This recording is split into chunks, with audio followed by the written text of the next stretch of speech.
Affordable housing project में management quota और उसमें होने वाले फ्रॉड्स। नमस्कार दोस्तों, आज मैं आप लोगों को बताऊंगा कि अफोर्डेबल हाउसिंग प्रोजेक्ट होते क्या हैं और इसमें मैनेजमेंट कोटा क्या होता है और मैनेजमेंट कोटे के नाम पर मार्केट में कैसे कैसे फ्रॉड हो रहे हैं और आप कैसे बचें। दोस्तों, अगर आप इस वीडियो में पहली बार आए हैं तो आप लोगों को पहले ही बताना चाहूंगा कि मैं वीडियो एंटरटेनमेंट के लिए नहीं बनाता। अगर आप एंटरटेनमेंट चाहते हैं तो अदर चैनल से, और अगर चाहते हैं कि आपको मिले ढेर सारा नॉलेज तो उसके लिए बने रहिए वीडियो में लास्ट तक। तो स्टार्ट करते हैं बिना किसी टाइम पास के। नमस्कार दोस्तों, आप सभी का स्वागत है आपके अपने यूट्यूब चैनल प्रॉपर्टी प्लस पर। आशा करता हूँ आप सभी बहुत अच्छे होंगे। सबसे पहले बात करते हैं अफोर्डेबल हाउसिंग प्रोजेक्ट के बारे में कि यह होता क्या है। एक्चुअल में सरकार ने बिल्डरों को EWS और LIG यानी लोअर इनकम ग्रुप और इकोनॉमिकली वीकर सेक्शन के तहत आ रहे लोगों के लिए घर बनाने पर बिल्डर्स को टैक्स में छूट देने का प्रस्ताव रखा है, जिसका साइज मैक्सिमम 30 मीटर तक हो सकता है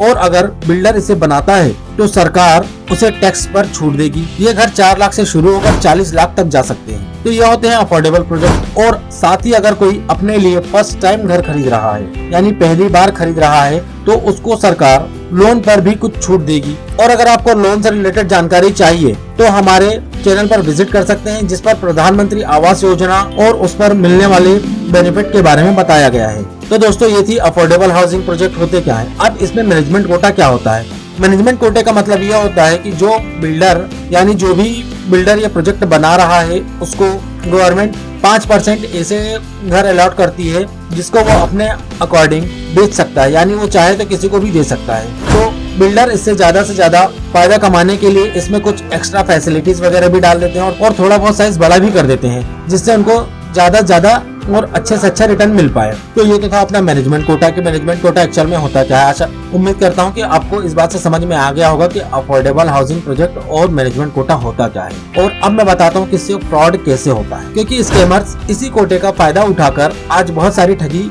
को अंजाम दे रहे हैं। अब अफोर्डेबल हाउसिंग प्रोजेक्ट के लिए लोगों को सबसे पहले ऑनलाइन अप्लाई करना होता है। जिस शहर का भी वो प्रोजेक्ट है उस शहर की अपनी एक अलग वेबसाइट होती है जिसमें उसको प्रोजेक्ट के बारे में डिटेल दी हुई होती है, तो आपको वहां पर जाकर उसे अप्लाई कर सकते हैं। अब होता है कि आपने ऑनलाइन अप्लाई किया तो इसकी कुछ कंडीशंस होती है, जैसे कि एक व्यक्ति ही अप्लाई कर सकता है। अगर आप हस्बैंड वाइफ है तो आप दोनों मिलके एक ही व्यक्ति कहलाएंगे। दूसरा, आपकी इनकम और बहुत सारे क्राइटेरिया होते हैं जिसके ऊपर ये फॉर्म फिल होते हैं। और P1, P2, P3, P4 तक के अलग अलग सेक्शंस में इनको डिवाइड किया जाता है। P1, P2 मतलब प्रायोरिटी 1, प्रायोरिटी 2, प्रायोरिटी 3 कि किसको किस हिसाब से देने हैं। अब होता यह है कि क्योंकि ये अफोर्डेबल हाउसिंग प्रोजेक्ट हैं तो प्रोजेक्ट में घर कम होते हैं और एप्लीकेशंस ज्यादा आ जाती है। मान लीजिए अगर बिल्डर ने अगर 200 घर बनाए और फॉर्म आ गए 500, तो भैया 200 लोगों को तो नहीं मिल पाएगा। तो जब उन 200 लोगों को नहीं मिल पाता तो उनकी एक उम्मीद टूटती है कि भैया यार फॉर्म भरा था और मिल नहीं पा रहा, तो उनको अंदर से थोड़ा सा अफसोस भी होता है। और फिर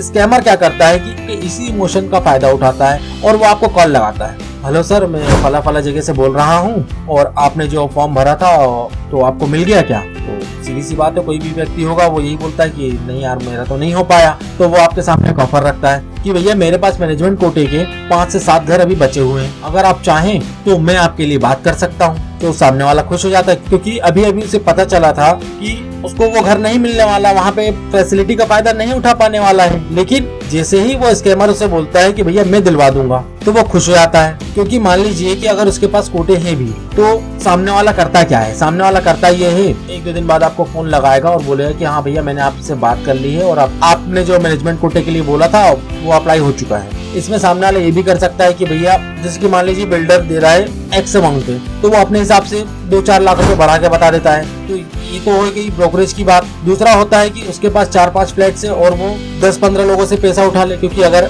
व्यक्ति 1-2 बार फेल गया तो दूसरे तो होने चाहिए ना उसके पास। तो जो स्कैमर होता है वो क्या करता है कि आपसे पैसे की मांग करता है। जब आप उस पैसे को भर देते हैं तो उसके बाद जैसे कि आप सभी जानते हैं कि जो अफोर्डेबल हाउसिंग प्रोजेक्ट होते हैं उसमें आपको 25% अमाउंट पहले देना पड़ता है। लेकिन ये मैनेजमेंट कोटे की बात हो रही है तो इसमें आपको थोड़ा ज्यादा अमाउंट देना पड़ता है। तो स्कैमर आपसे 2 लाख 3 लाख जो भी आपको उसके हिसाब से बन रहा है वो वसूल लेता है। अब क्योंकि प्रोजेक्ट तो 1-2 साल बाद कंप्लीट होगा ना, तो आप 1-2 साल बाद उससे पोजीशन मांगेंगे, तब तक के लिए तो वो पैसा उसके पास में है। तो वो क्या करता है कि उस पैसे को वो अपने पास रख लेता है, कुछ केसेस में खा भी जाता है और कुछ केसेस में वो क्या करता है कि उस पैसे को अपने पर्सनल यूज में ले लेता है या ब्याज पे लगा देता है, तो उससे वो फायदा उठा लेता है। फिर जब व्यक्ति बोलता है कि यार अब मुझे पोजीशन चाहिए क्योंकि अब सभी को मिल रहा है तो मुझे भी मिलना चाहिए, तो या तो वो उसका फोन उठाना बंद कर देगा। दूसरा, अगर वो फोन उठाता है तो उसको घुमाता है। अब 2-3-4 साल घुमाने के बाद में अगर वो उसको पैसे वापस भी करता है तो कितना करेगा, उसमें से 25-50 हजार रुपए खाने के बाद ही वापस करता है, तो ये भी तो आपके साथ एक फ्रॉड ही हुआ ना। और आपके पैसे से जो उसने ब्याज कमाया या आपने पर्सनल यूज में लिया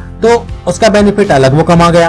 और कई लोगों के तो पैसे डूब भी जाते हैं और वो कोर्ट केस और पुलिस केस के चक्कर में बस घूमते रहते। क्यों? क्योंकि उनके पास तो एक लार्जेस्ट अमाउंट था और उम्मीद थी जो कि पूरी बर्बाद हो गई है। तो दोस्तों, मैं आप लोगों से एक रिक्वेस्ट करूंगा कि आप किसी जुगाड़ के चक्कर में अपनी जिंदगी भर की मेहनत की कमाई बर्बाद ना करें। और अगर आपको मैनेजमेंट कोटे से प्रॉपर्टी लेनी पड़ रही है तो मैं आपसे कहूंगा कि आप किसी थर्ड पार्टी पर ट्रस्ट ना करते हुए डायरेक्ट उस बिल्डर के ऑफिस जाएं, वहां पर बात करें कि क्या मिल सकता है क्या नहीं मिल सकता है। आप सोचते हैं कि जुगाड़ हो जाएगा, 2-4 पैसे बच जाएंगे, पैसे बचते नहीं है, पैसे डूब जाते हैं। तो आप लोग वहां पे जाएं, उसके ऑफिस में जितना भी अमाउंट लगता है उतना पेड करें और फिर आप उस मैनेजमेंट कोटे से अपने लिए वो घर ले सकते। तो दोस्तों, अगर आपको वीडियो इन्फॉर्मेटिव लगी हो तो प्लीज लाइक कीजिए, शेयर कीजिए और ज्यादा से ज्यादा लोगों को इस स्कीम के बारे में बताएं। और वीडियो में बने रहने के लिए आप सभी का बहुत बहुत धन्यवाद। मिलते हैं नेक्स्ट वीडियो पर। Thank you so much.